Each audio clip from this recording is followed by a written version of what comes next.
어제 아침에 5절, 6절 사랑이라고 하는 단어에서 비롯되어 있는 사랑, 친구라는 이 단어가 하나의 어근을 가지고 있고, 그래서 친구에 대한 충고, 누가 진정한 친구냐라는 부분을 다루면서 넘어가고 있는데요.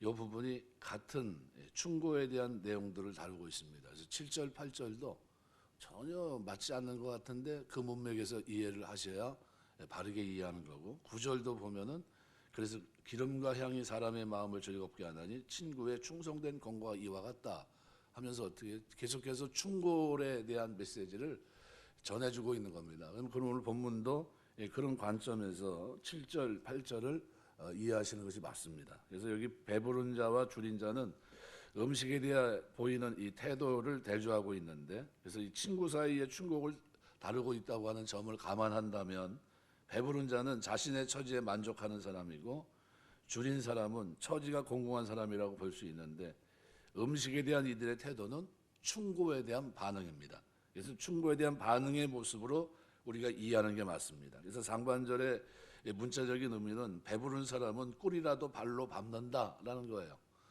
배부른 사람은 꿀이라도 발로 밟는다, 싫어한다는 거죠. 타부스라는 말은 발로 밟는다, 싫어한다라는 뜻입니다. 미완료형으로 되어 있습니다. 그래서 한글개혁성경은 나나주에다가 싫어하고를 밟고를 이렇게 번역할 수 있다, 이렇게 이해하고 있습니다.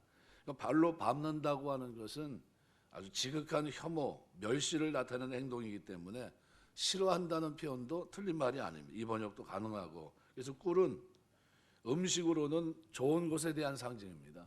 꿀보다 더한 것이 없다. 이게 성경 말씀 어디 꿀송이보다 더 달도다 이렇게 표현하고 있거든요. 꿀은 굉장히 좋은 것에 대한 상징인데 여기서는 좋은 충고를 얘기하는 겁니다. 좋은 충고. 꿀은 좋은 충고로 이해하시면 됩니다. 그래서 모든 것이 풍족하고 자기 소유 또는 입지로 인해서 마음이 교만해진 사람은 아무리 좋은 충고를 받아도 수용하기 어렵고 그것을 멸시한다는 의미입니다. 그러니까 뭘 얘기하냐면요, 우리가 늘 마음을 우리가 겸손하게 낮추고 사시길 주의 이름으로 축원합니다. 좋은 충고인데 친구의 충고도 받아들이지 않는다는 거예요. 그게 나한테 꼭 필요한 말인데도 거부한다는 겁니다. 그러니까 하반절엔 문자적 의미는 그러나 줄인 사람에게는 모든 쓴 것도 달다. 그러니까 상반절과 반의적 대꾸를 이루고 있기 때문에 하반절은 어려운 형편에 있으면서 마음이 가난한 자는 비록 듣기에 거북하고 감정을 상하게 하는 충고일지라도 겸손하게 받아들이고 수용한다는 의미로도 이해할 수 있는 겁니다. 이건 충고에 대한 이야기를 계속하고 있는 겁니다. 그래서 표면적으로는 환경, 형편, 마음 상태에 따라 달라지는 변덕스러운 사람의 이 면모, 일반적인 면모에 대해서 다루고 있지만 그 이면은 자신이 비록 풍요로운 가운데 있더라도 겸손한 마음을 가지고 마음에 거슬리는 충고까지도 잘 받아들이는 열린 마음을 가져야 된다는 것을 권면한 겁니다. 대표적인 사람이 사울과 다윗입니다. 사울이 왕이 되기 전까지는 굉장히 겸손했거든요. 왕이 되고 난 다음에는 아나무인입니다. 제사장이고 사무엘 선지자가 오든 지적을 하든 이게 하나님 뜻이라고 전달하든 말든 어때요? 받아들이지 않습니다. 아주 완악한 모습을 보입니다. 충고를 거부합니다. 그런데 나단 선지자의 지적을 받았던 다윗은 어떻습니까? 그 충고에 아주 적합한 반응을 보입니다. 그런 모습이에요. 그래서 이 태도가, 그래서 뭘 우리가 배워야 되냐면 다윗같이 왕인데도, 그죠? 높은 곳에 거의 하나 자기가 최고의 사람 아닙니까? 군주 시대 왕이라고 하는 것은 절대 권력입니다. 그런데도 불구하고 하나님 말씀 앞에 겸손한, 그리고 하나님 말씀에 벗어나 있는 그 충고를 했을 때 어떻게 해요?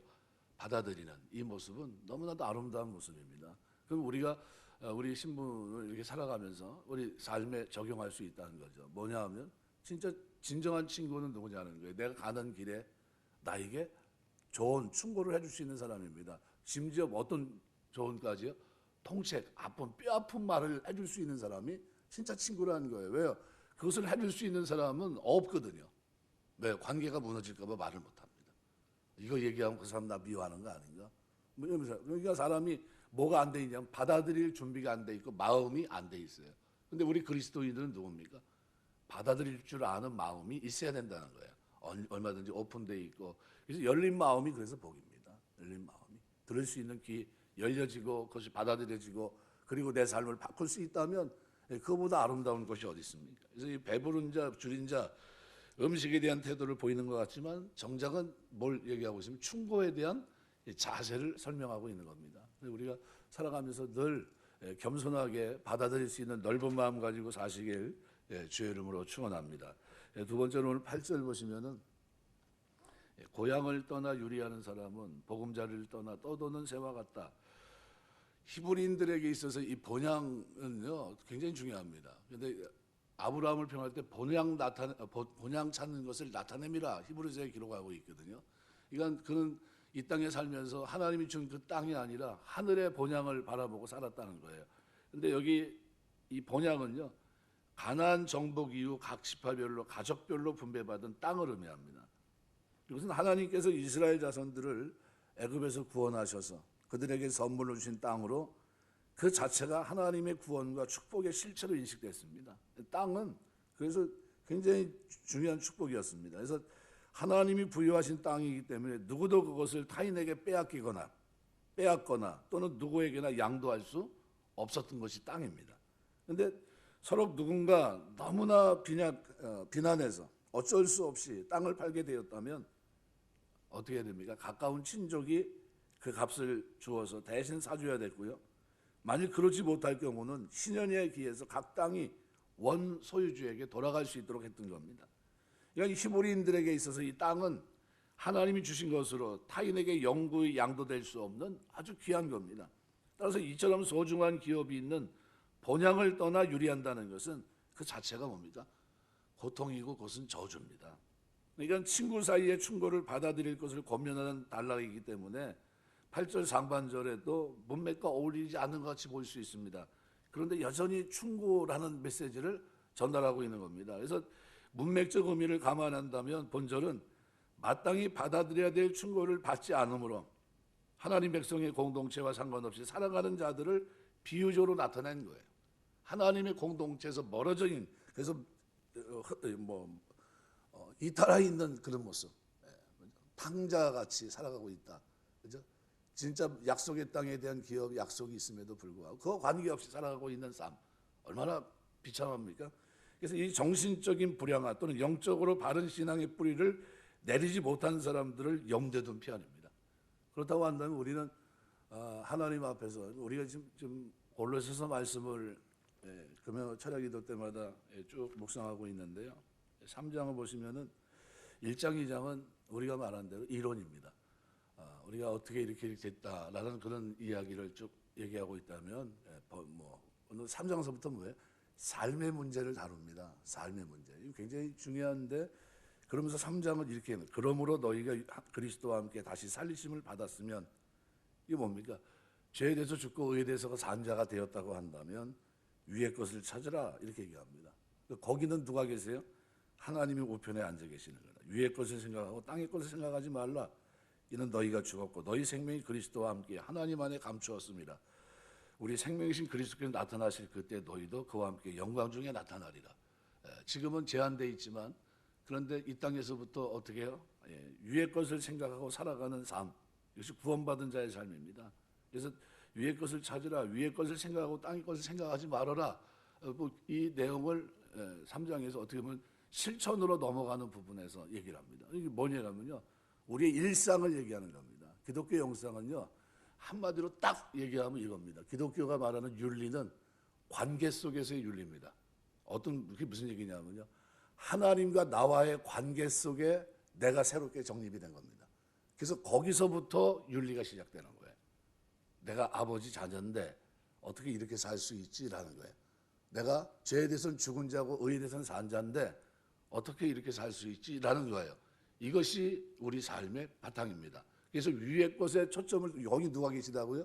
심판자, 모든 것을 관할하시고 섭리하시고 통치하시고 다스리신 하나님이 위에 있어요. 그래서 위의 것을 보고 살라는 거예요. 마음을 하늘에 두고 살라는 겁니다. 하나님 앞에 서야 된다는 인식을 가지고 살아야 될 것을 말씀하고 있는 겁니다. 그래서 그 마음을 거기다 두고 살 때 이 땅에서 어떻게 살 수 있다는 겁니까? 하나님 자녀답게, 하나님 백성답게 의의 길을 걸어갈 수 있다는 겁니다. 일상 속에서 직장생활, 가정생활, 또는 뭐 우리가 말한 대로 사람과의 관계 속에서 어떻게 해요? 하나님 자녀답게 죄에 대해서는 죽고 의에 대해서는 산 자답게 살 수 있다, 이 얘기를 하고 있는 겁니다. 우리 신앙생활의 그 정체성이 뭡니까? 바로 그거예요. 그러니까 우리가 그 뭐 그냥 주술적으로 막 뭐 신비적인 영역 속에 들어가서 그게 하나님께서 원하시는 것일까? 그게 아니에요. 진짜 원하는 건 뭡니까? 내 일상, 내가 살아가는 그 일상의 모든 것을 살아갈 때 뭐요? 나의 중심이 어디 있어요? 하늘에 있어요. 하늘에 위에 것에 둔 겁니다. 거기 하나님 보시고 부활하신 주님이 계시고 다시 오실 주님이 거기 계세요. 모든 것을 보시는 그 하나님 앞에 모든 것을 두고 그 다음에 어떻게 해요? 그것을 의식하면서 살아가는 겁니다. 그 관계 속에서. 그게 기독교 윤리입니다. 이거를 초점을 놓치지 말아야 돼요. 그래서 이렇게 살기 때문에 천국 가는 거냐? 그런 문제가 아니라고 그랬잖아요.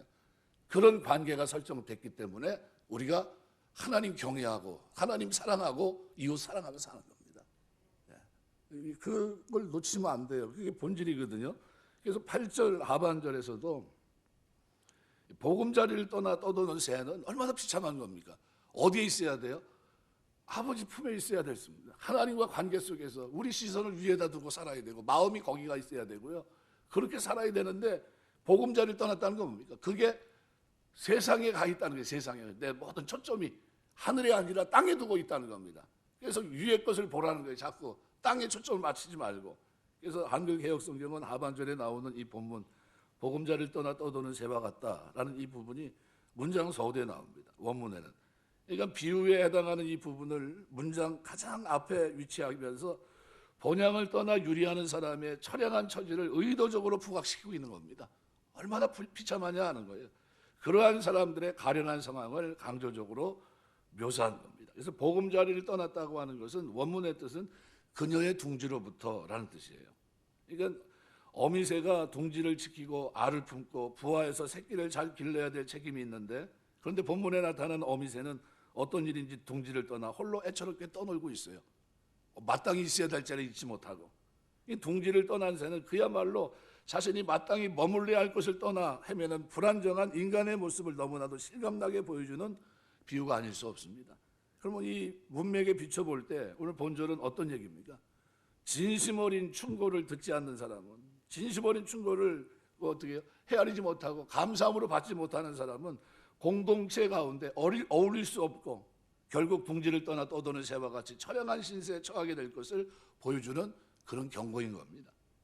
마땅히 새겨드려야 될 충고를 듣지 않을 경우 처하게 될 비참한 처지를 보여주면서 충고를 수용할 것을 권면하는 그런 경고로 우리가 이해할 수 있는 겁니다. 말씀하겠습니다. 그래서 이 내용이 다음 주 월요일에도 계속 진행해서 9절서부터 또 말씀을 드리려고 합니다. 그럼 충고에 대한 자세입니다. 자세. 이게 얼마나 중요하냐 하는 거죠. 그래서 진짜 친구는 충고를 합니까 안 합니까? 해야 돼요. 그래서 진짜 친구라고 생각하는 사람이 충고를 할 때는 어떻게 해야 됩니까? 받아들여야 된다는 거예요. 그래서 누가 복입니까? 귀가 열려서 마음이 열려서 충고를 받아들일 줄 아는 사람이 이 사람이 진짜 나를 생각해 주는구나. 이 사람이 진짜 어떻게 해요? 은혜 속에서의 삶을 살아갈 수 있습니다. 그러니까 우리 기독교 윤리 본질에 대해서 제가 잠깐 말씀드렸는데 우리가 신앙생활을 하면서 왜 위에 초점을 맞추고 살아야 되냐면 우리 마음이요 세상 것에 두지 말라는 겁니다. 세상 것에 두면 어떻게 해요? 정함이 없고요. 이것은 어때요? 그냥 밑도 끝도 없이 그냥 무너지게끔 돼 있는 겁니다. 왜요? 끝이 너무나 뻔해요. 잠깐 동안이고 짧고요. 이것은 마지막에 견고히 세워지는 게 아닙니다. 다 무너지는 거예요. 그런데 누구와 관계 속에서 행한 것만 하나님과의 바른 관계 속에서 살아간 삶만 하나님 앞에 드려지는 겁니다. 그래서 매 순간 우리가 살아가면서 하나님 말씀을 가까이 하시고 또 그 말씀을 통해서 우리가 구원받은 자답게 죄에 대해서는 죽은 자고 의에 대해서는 산 자가 되었기 때문에 거기에 걸맞는 삶을 살아가야 되는데 우리 그리스도인들에게 끊임없이 하나님의 말씀은 우리에게 어떻게 해요? 충고를 하고 있는 겁니다. 그래서 그 충고를 받아들일 수 있는 넓은 마음, 이 마음이 우리에게 필요하고요. 그때마다 내가 세상에서 아무리 높은 지위에 있다 할지라도 어떻게 해요? 그 말씀에 대한 태도는 어떻게 해요? 나를 위한 태도다. 하나님이 나에게 주시는 음성이다. 그래서 어떻게 받아야 돼요? 이것이 사람의 말이 아니라 하나님이 내게 주시는 말씀으로 받고 아멘하면서 그 길을 걸어갈 수 있어야 되는 겁니다. 우리가 주님 섬기면서 하는 동안 하나님 말씀을 통해서 날마다 하나님을 바라보고 또 그 하나님 앞에 서야 될 그날을 바라보면서 이 땅에서 의의 길, 거룩한 길, 생명의 길 힘있게 걸을 수 있는 저 여러분 다 되시길 주의 이름으로 축원합니다. 기도하겠습니다.